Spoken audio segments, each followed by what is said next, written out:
So I feel like work is such a big part of my life at the moment. I split my time between the newsroom, hosting and radio, and I feel very lucky to get to do the things that I love.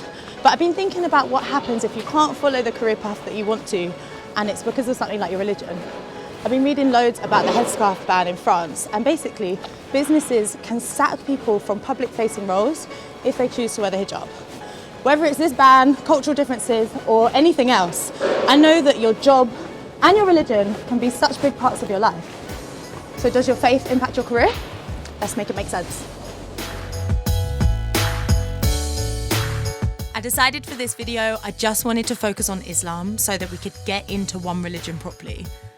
I've seen pictures of this amazing building, the Batul Futuh Mosque. It's in Morden, not too far from where I live, so I feel like this is a good place to start.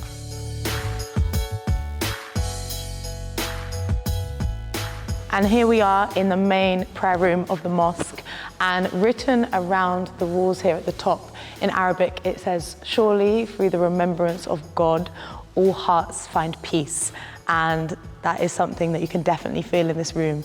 It is very peaceful, it's extremely quiet, and even the light coming through is amazing. All the carpet runs in these lines so people know where to stand and where to kneel for prayer, and this room can fill up with hundreds, if not thousands of people. It's Friday today, so people have kind of just left after their Friday prayer. This is Sabah. He's one of Britain's youngest imams. As a faith leader, his 9 to 5 is 100% based around his religion. So with the question I'm asking, I feel like this guy has hit the jackpot, right? But look, I know that it doesn't come without hard work. This is a big dedication, right? You did like 7 years of training. It's not like, oh yeah, no, I fancy being a faith leader, off I go. It's a huge, like, lifelong commitment. It is. You are a life devotee, and it's dedication of your life for the service of faith in Islam. What do you say to someone who is like, look, I'm struggling, I started a new job and my colleagues are lovely and all of this, but I need to go off and pray. How do I approach it with my boss? I think it's just about being honest and open with your boss. Like when I was at school, I used to attend the Friday prayers. I used to take half the afternoon off at high school to go and offer my Friday prayers in a mosque like this. And how that came around was by me asking my teacher, the head teacher, can I have this afternoon off?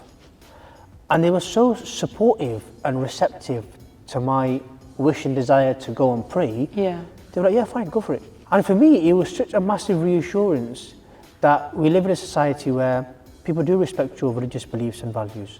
And that's really important to have in every workspace and school.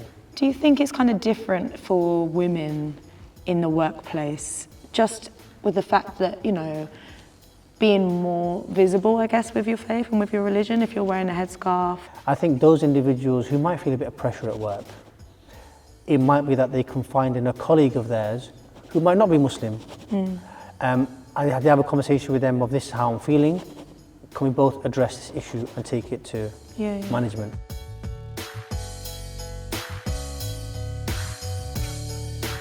Okay, so we pretty much spent the whole day with Sabah in the mosque, which was lovely. He's super welcoming, and I think that's what obviously makes him very good at his job, And I love that his faith and his career just matched up so perfectly, and it sounds like from a very young age, he kind of knew that's what he wanted to do.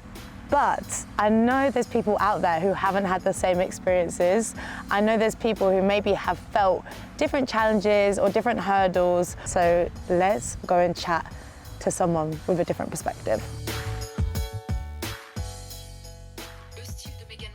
It turns out sometimes you got to make your way onto French TikTok because I found the person that I want to speak to next. Her username is Sa Majesté. She's called Ayse. We're in Birmingham New Street today, the place where dreams are made of. It's actually a gorgeous day, and she has very kindly agreed to go shopping for the day and tell us a little bit about her story. Yeah, excited to meet her.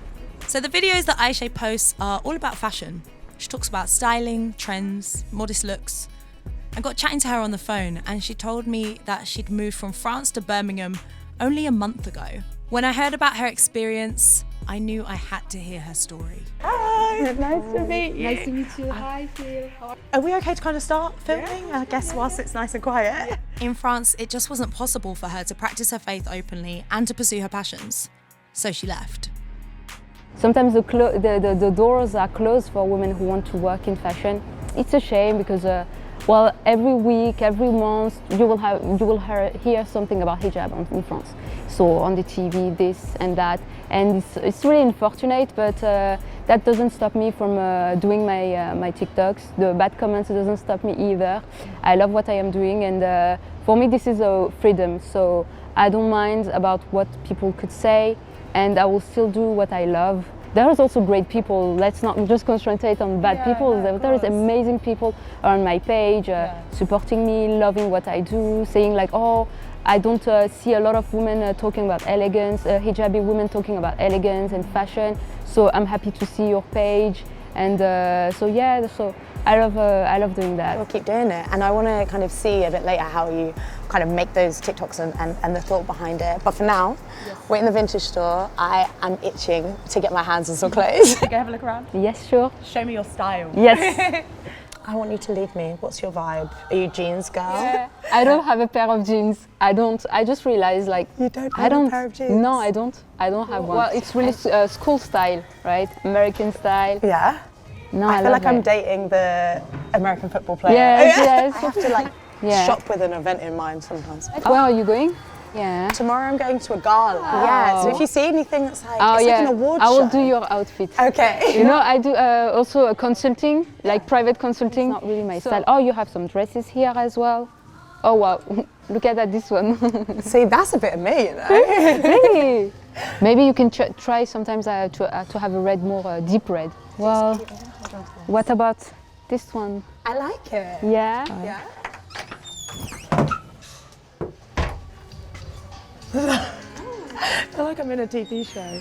It is cute though, isn't it? Yeah, even without belts actually. Yeah, it works. Yeah. We've got a little issue. We love the skirt, but we don't fit. Right. We'll probably go with the belt instead. Yeah, but I love the dress. Yeah. I like your bag, it's cute.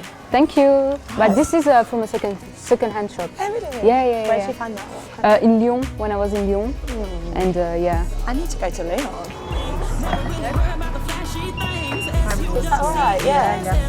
Okay. 3, 2, 1. Voilà, voici le vintage store. Et j'espère que ça va très bien se passer. It's because you have to really remember to film stuff, don't you?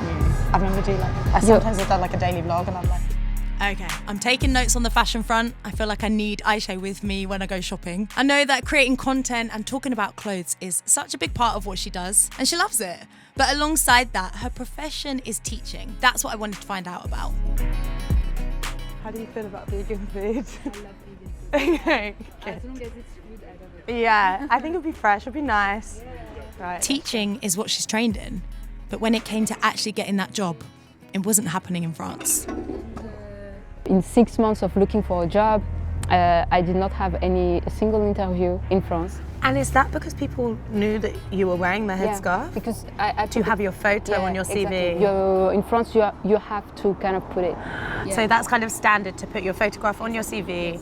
The only interviews I got in France was from British or American business, and I was like, that's kind of strange, I don't want to say to myself, okay, maybe I don't find a job. Like, I don't want to put everything on blame on racial things, but when you find in yourself in a situation where you got just, interviewed by strangers or foreign companies, you start to question yourself.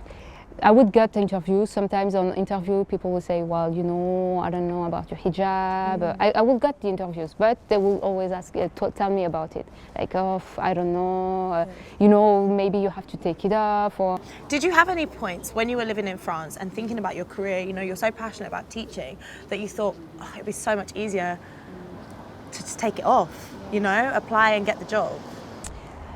You find yourself in a position like you want to live, but at the same time you want to have a career, but to work because you need to sustain yourself. I'm happy that I'm really supported by my family, my parents.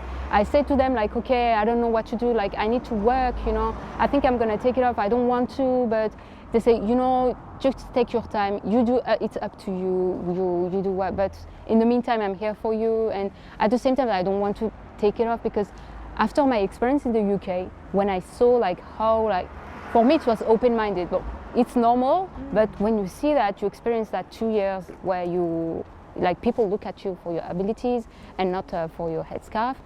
You just say, I cannot go back to something, like, you experience such a good experience, and then you say, okay, so now I'm going to compromise myself and do this. And also sometimes, like, French people working environment is so toxic. Like, do I really want to do that, you know? Yeah. Like, I'm not going to be myself, and on top of this, it's going to be a kind of toxic, and I'm just like, oh no. So toxic work environment, Islamophobia, rules around religious items, all of this kind of built up, and you decided to explore your options. Now you're here in Birmingham and you're doing your teacher training. So you've got a couple of months of teacher training, and then you'll be fully able to go and teach around the UK. I teach French mostly, and a little bit of Spanish as well, on secondary school. And I love this job because I love helping students. I know sometimes it's difficult where the situation where they are in, and we are for most of them, they see us more than their own parents. And I have a period of time where I had the teachers that really supported me, my teaching, my learning, and this is something that changed my life. Is there anything within your religion that you really take lessons from and take that into your job as a teacher? I think compassion in my religion is something really important, and also as a teacher. So, because we don't know what student goes through in their life, and this is something really important to practice in my life. Is it something that's conscious to you, making sure that you can still practice your faith and feel passionate about your faith and feel passionate about your career? You're quite driven, and I think our generation, we are quite like driven by our jobs. Do you consciously think about how the two kind of work alongside each other? Yeah, for me it's important because it's something that represents me. It's my identity. I cannot work without it. For me, it's a part of myself. And if I take it up, I know it will affect my mental health. So I live by it. I love. I mean, I've been always religious. I don't know. This is something that really embodies me. And even when I do my fashion TikToks or my fashion, it's just always something that I incorporate and I'm really proud of. Yeah. And I cannot imagine myself working without it. It's not me. I'm not going to be. It's not some separate thing that you can leave at home. Yes, exactly. So that's why it was complicated in France. For me, it was, I could take it off, but I wouldn't be happy. I wouldn't be myself. It would have affected my mental health. And I also find it like, yeah, since I experienced it, what my life was in the UK, I said, no, I cannot go back to that. You know, it's just, yeah, yes, exactly. So I'm glad you chose yourself in this situation. How was your mocha? Amazing. Yeah. I'm hungry now. I need food. Yeah, let's go. Going secondhand shopping, eating a massive vegan lunch, and then spending hours talking. Honestly, this has been my perfect day. But for real, I've really enjoyed getting to know Ayse and just seeing how she's figuring this all out in real time. Birmingham, it's been lovely, but it's time to get ourselves on a packed train and get home.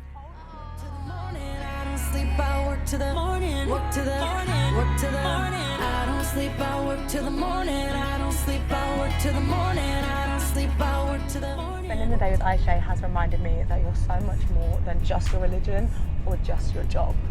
I asked, does faith impact your career? And I think so. She had to make such a bold move to leave behind everything that she knew, everything that was familiar, to start afresh here, so that she could fully practice her faith and do the job that she wants to. She started new in a place where she didn't know anyone, and her only reference to Birmingham was Peaky Blinders. But look, she's making it work.